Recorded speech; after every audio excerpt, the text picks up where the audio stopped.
There's a number a lot of people have in their head, a threshold, the point where they'll finally feel financially safe. And for many people, they hit that number. The portfolio grew, the business succeeded, the real estate appreciated. By every traditional measure, they made it. And yet, the anxiety didn't go away. The worry about what could go wrong didn't quiet down. If anything, the stakes started to feel even higher because now there's more to lose. Here's what most financial conversations don't address. Having significant wealth and having genuine financial security are not the same thing. And for a growing number of affluent people, that gap is wider than they realize.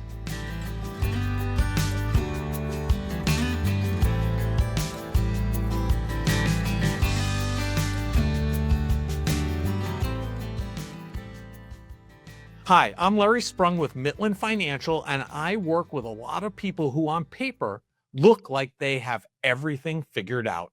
Substantial assets, successful careers, real estate, business equity, investment accounts.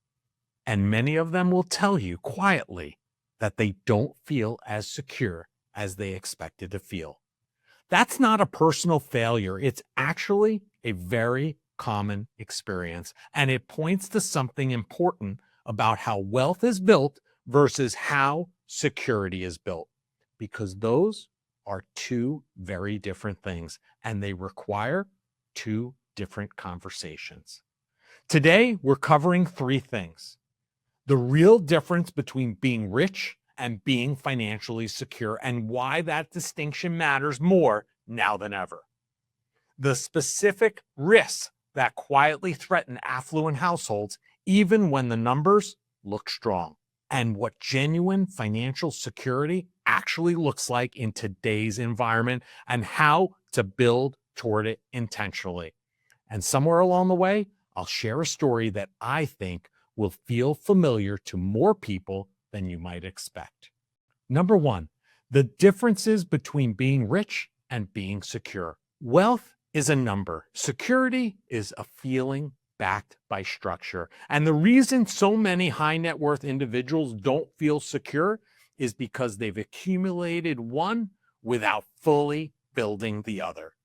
Research from the Spectrem Group found that even among households with more than $1 million in investable assets, financial anxiety remains remarkably high, with a significant portion of those people citing concerns about losing what they've built, outliving their money, or being unprepared for an unexpected disruption.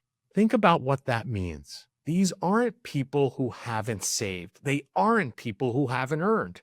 They're people who have done the hard work of accumulating wealth and still don't feel safe. That's because wealth without structure leaves you exposed. A large portfolio isn't the same as a resilient one. High income isn't the same as sustainable cash flow. Assets on a balance sheet aren't the same as liquidity when you need it. Security is built on clarity. Clarity about what you have, what it's doing, what could disrupt it, and what the plan is when something inevitably does. Wealth without that clarity isn't security. It's just a bigger number to worry about. Number two, the risks that quietly threaten affluent households. There are three risks that tend to show up in most affluent households that aren't as protected as they appear: concentration, illiquidity, and lifestyle inflation. Concentration risk is exactly what it sounds like: too much wealth tied to a single source, a business, a stock, a piece of real estate, or even just an industry. When that concentration works, it's how fortunes are built. When it unravels, it can be how they disappear. A study by JP Morgan Asset Management found that approximately 40% of stocks that were ever added to the Russell 3000 index experienced a catastrophic loss in value and never recovered. A stark reminder that singular bets, even successful ones, carry asymmetric downside. Illiquidity is subtler, but just as dangerous. Real estate, private equity, business ownership, and deferred compensation, they all look great on a net worth statement. But when a large portion of wealth can't be accessed quickly, it creates real vulnerability. Life doesn't wait for favorable exit conditions, and then there's lifestyle inflation. As income and wealth grow, so do fixed obligations. Larger homes, private school tuitions, multiple properties, staff.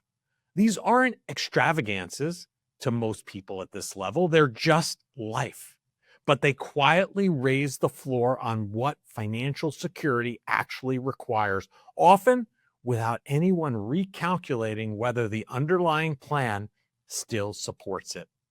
These three forces working together can make a high net worth household far more fragile than the balance sheet suggests. Let me share a story.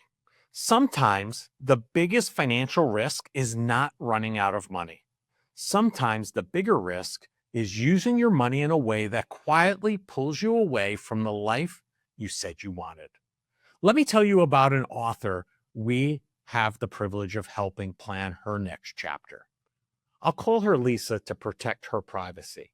Lisa has worked hard, built a successful writing career, and crafted a plan designed to give her something most people dream about: the ability to slow down. Not stop overnight, not walk away from work completely, but write fewer books, take back more time, and move toward retirement on her terms. That was the plan. Then she found a vacation home she loved, and I mean she loved.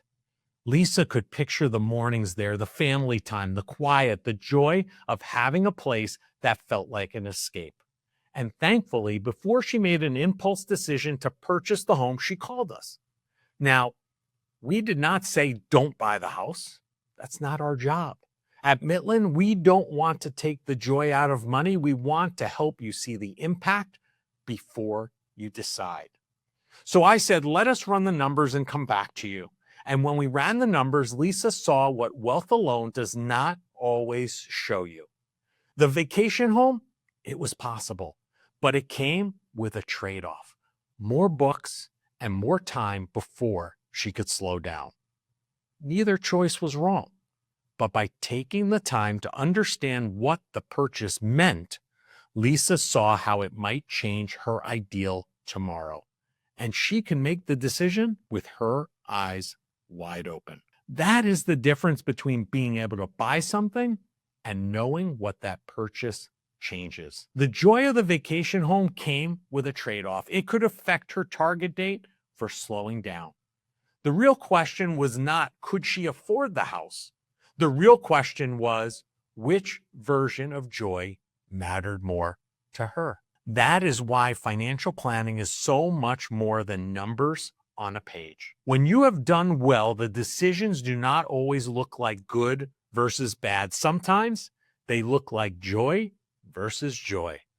The plan does not tell you what to do. It helps you to see how a decision will change things before you make it.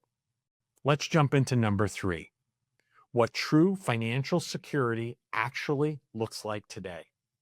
So if wealth alone isn't enough, what does genuine security actually require? The answer isn't more, it's better structure.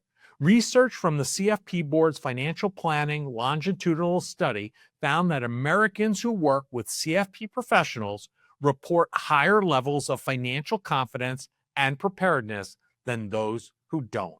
Not because advisors simply generate more wealth, but because structured planning directly addresses the gaps between what people have and what they're actually protected against. True financial security for an affluent household today involves 5 things working together. Diversification that actually reduces concentration, not just across asset classes, but across liquidity profiles and time horizons. Cash flow clarity, knowing precisely what comes in and what goes out, what's fixed, What's flexible regardless of what the market is doing? A tax strategy that protects what's been built, not just in the current year, but across decades to come.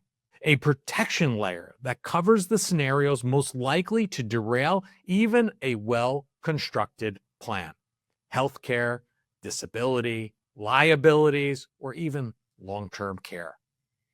And a legacy intention, a clear answer to the question of where this wealth ultimately goes and whether the current structure supports that. Security isn't a number you reach. It's a framework you build around what you have.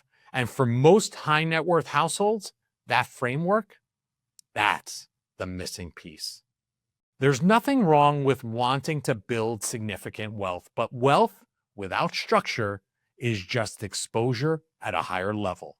The most financially secure people aren't always the wealthiest. They're the ones who understand what they have, what threatens it, and what their plan is for both. That combination, wealth plus structure plus clarity, is what security actually feels like.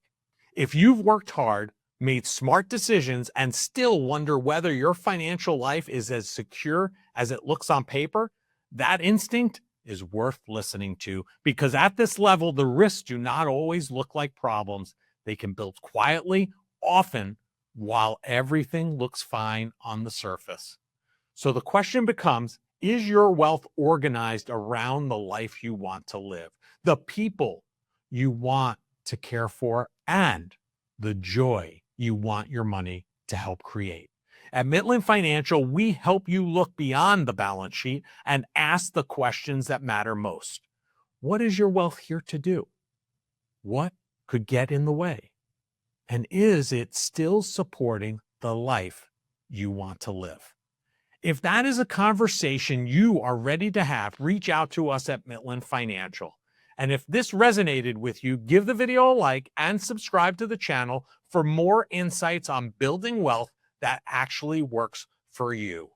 I'm Larry Sprung with Midland Financial, where we strive to bring joy to your money journey. Thanks for being here, and we'll see you next time.